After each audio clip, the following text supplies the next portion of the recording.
Hello friends, मेरे channel always learning में आपका बहुत बहुत स्वागत है। एक समय की बात है, एक जंगल के पास में एक गांव था। उस गांव में जो व्यक्ति थे वो अपना वहीं पर ही खेती करके और गुजारा करते थे। और उस गांव में कुछ जानवर भी थे उनके पास में, गधे थे, कुत्ते थे, बिल्ली थे, जो गांव में अमूमन होते हैं। तो वो गांव जो था वो शहर से बिल्कुल अलग थलग था। ना तो उस गांव में कोई आता था, ना उस गांव का कोई व्यक्ति उस जंगल को पार करके कहीं जाता था। तो ये बात जो है गधे को बड़ी बुरी लगती थी कि हम जो है दुनिया से कटे हुए हैं, हम बस ये गिने चुने लोगों के बीच में ही हैं, हम बाकी लोगों को देख ही नहीं पाए। तो एक दिन गधे ने डिसाइड किया कि क्यों ना मैं जो है हिम्मत दिखाता हूँ और इस जंगल को पार करके और मैं दूसरी दुनिया का जो छोर है या दूसरा शहर है वो देखता हूँ। तो गधा एक दिन प्लानिंग करके सुबह उठता है, उठ करके चलना शुरू कर देता है। चलते चलते वो जंगल पहुंचता है। अब क्योंकि गधा जो था वो मूर्ख था, तो वो क्या करता है, आड़े टेढ़े रास्तों पे चलना शुरू कर देता है। कैसे, जैसे आड़े टेढ़े रास्तों पे चलता चलता चलता चलता 25-30 दिनों के अंदर वो उस जंगल को पार करके दूसरे शहर पहुंच जाता है। अब ये जो बात होती है उस गांव के कुत्तों को मालूम चल जाती है। कुत्ते बड़े जोर जोर से चिल्लाना शुरू हो जाते हैं, अरे यार गधा जो देखो कितना मास्टरमाइंड निकला यार, वो है ना जो दूसरे शहर पहुंच गया।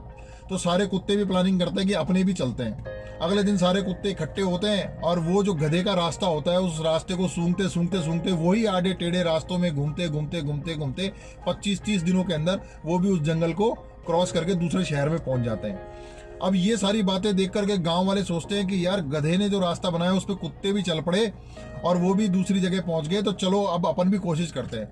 तो गांव वाले भी क्या करते हैं, एक एक करके सुबह प्लानिंग करके और दूसरे गांव जाने की कोशिश में वही रास्ता जिसपे वो पैरों के निशान होते हैं गधे के और कुत्ते के, उन्हीं निशानों पे चलना शुरू करते हैं और गोल गोल गोल गोल टेढ़े मेढ़े रास्तों में घूमते घूमते और वो भी दूसरे गांव पहुंच जाते हैं। अब जब वो बहुत सारे लोग दूसरे गांव पहुंचते तो बहुत हंगामा हो जाता है कि साहब इतने सारे लोग जो है ये कहाँ से आ गए हैं। तो ये बात जो होती है वो सरकार तक पहुंच जाती है। सरकार अपने चीफ इंजीनियर को भेजती है कि जो रास्ता जो है जो इन लोगों ने ढूंढा है, तो क्यों ना इस रास्ते को सड़क बना दी जाए ताकि दोनों गाँव के बीच में कनेक्टिविटी बन जाए। तो सरकार एक चीफ इंजीनियर को भेजती है गांव में ये पता करने के लिए कि यहाँ पर जो सड़क का सबसे बेस्ट रास्ता है वो ढूंढ करके बनाया जाए। इंजीनियर वो पूरा नक्शा देख करके एक बहुत बेस्ट रास्ता जो होता है वो डिजाइन कर देता है। लेकिन जब वो डिजाइन करने के बाद उस गांव में जाता है और गांव में एक बूढ़ा व्यक्ति उसको मिलता है, तो वो बूढ़े व्यक्ति को बोलता है कि जी देखिए मैंने ये रास्ता बना दिया और ये जो रास्ता है ये 2 दिन के अंदर आपको जो है एक गांव से दूसरे गांव तक ले जा सकता है। लेकिन जो बूढ़ा आदमी होता है वो जो होता है वो बिल्कुल ये कहता है, नहीं जी हम तो उसी रास्ते पे चलेंगे जिस रास्ते पे हमारे बाकी के लोग गए हैं। तो इंजीनियर उस बूढ़े व्यक्ति से ये सवाल करता है, अच्छा मुझे ये बताइए कि ये रास्ता जो है ये ढूंढा किसने है, सबसे पहले खोजा किसने? तो वो बूढ़ा व्यक्ति मुस्कुराते हुए कहता है, जी ये एक हमारे यहाँ गधा था, उसने ये रास्ता जो है ढूंढा है और उस रास्ते से देखो हम एक गांव से दूसरे गांव जाने लग गए।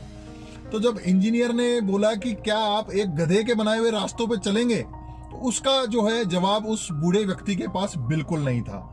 तो दोस्तों यही हमारे जीवन में होता है। हम क्या करते हैं, किसी भी बताए हुए व्यक्ति के रास्ते पे तुरंत चलने का डिसीजन ले लेते हैं। हम बिना खुद से ये सवाल किए कि क्या इससे भी बेहतर रास्ता कुछ हो सकता है, या फिर ये सवाल किए हुए कि जो व्यक्ति हमें बता रहा है क्या वाकई में उसका रास्ता सबसे बेस्ट है।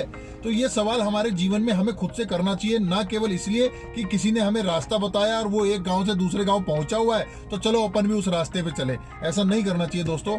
हर आदमी को अपनी पर्सनल स्टडी, अपना प्रेजेंस ऑफ माइंड जरूर रखना चाहिए। किसी भी रास्ते, किसी के भी बताए हुए रास्ते पर चलने से पहले आपको उसको स्टडी करना चाहिए कि क्या इससे भी कोई बेस्ट रास्ता मेरे पास अवेलेबल है कि नहीं।